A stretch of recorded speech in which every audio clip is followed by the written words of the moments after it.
Hey guys, Mark Ferrasci, Pro-Tech Dog Training, coming to you with my new look. The baby face, he's back. I figured I'd shave the dang thing. Time, I'd go back to my regular shaved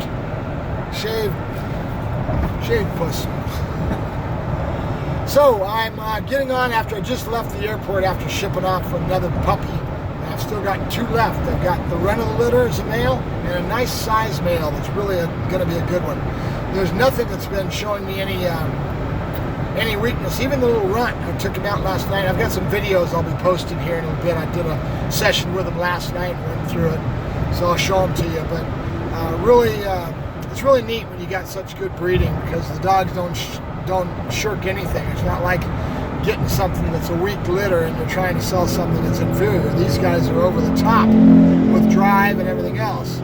So as I was talking to him, I started thinking about the most important thing you're going to do with a puppy is doing all the right things to rear that puppy. And I started thinking about Michael Ellis has some really good videos on Leobird. And if you don't know who he is, he covers soup to nuts, everything on proper raising of a working dog. He's going through all the basics. It's a great type of thing for you to grab and get into in regards to if you don't have that much experience with a puppy. Okay, I love to even do it, but I love to take in knowledge, so it doesn't matter anything, but most of it just reaffirms what I already know, and some good points that may be salient points that may be something that not necessarily that I didn't know, but that accents these points, right? Accent points. Just like I do in my videos. I always try to pick something that's accented. Keep in mind, when you're talking my genetics and my breeding, Dad has a very low threshold. Okay? What that means is it doesn't take anything to get him stimulated. And boom, he winds up real quick. Mom is very even-tempered, great bitch to bring in for him, to tone him down a little bit, but she's the same thing. She's definitely gets wound up real quick when she starts working, right? And that's because of their high drive intensity. Their intensity is just beyond. So you need to be understanding that. And you want to get a lot of environmental, people, places, things. You want to do what I call shaking out the dog, just like you'd shake out a horse, and exposing them to environment. But remember that these guys are very intelligent. So one of the things, a double-edged sword, is that they're so smart that they can learn from negative things happening as much as they can positive. So you don't want to have any negative things happening if you're going to avoid it, right? So in a nutshell, you want to be very cautious and conscientious of the fact that you don't want to push them to the pack to the point where you're putting stress on them too young.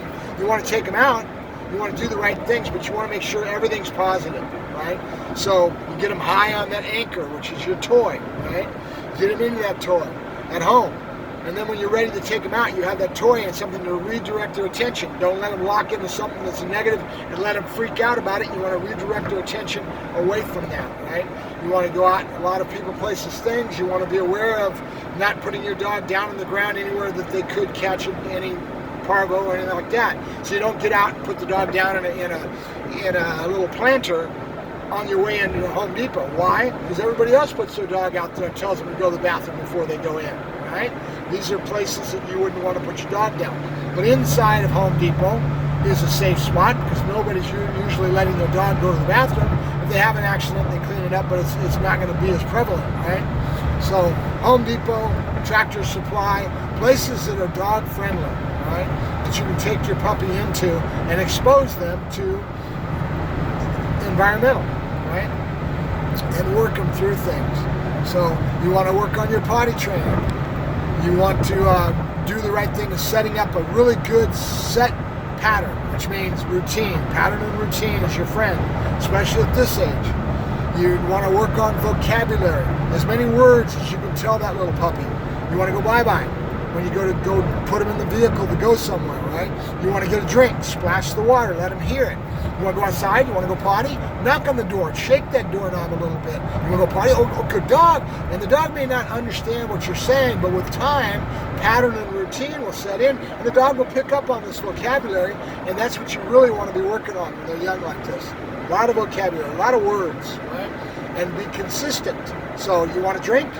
You want to go bye-bye? You want to go outside and go potty? Come on, let's go outside and go potty. Come on, yay! And chatter to that dog as much as you can with a lot of different words and vocabulary that are always consistent and consistency within context. Meaning when I go out to go to the bathroom, that's contextual, right? When I go potty, when I go bye-bye, let's go bye-bye, and I put the dog in the truck, that's contextual, right? As many little things that are contextual to his environment at your home as you can do, right? And build vocabulary. This dog is going to be a sponge. He's going to pick up on all this sort of thing when they're puppies, right? And then invest in Michael Ellis's puppy rearing classes, his videos and everything that's directed towards raising a puppy. Very advantageous to you, especially if you don't have any knowledge to back up raising of the puppy. And even if you do, it's going to reaffirm things that you already know. It's going to teach you new things, maybe accent points that you haven't thought about for a while. It's going to get your juices going. That's what it's all about, right? You've got a new puppy. And enjoy your adventure and have fun with it.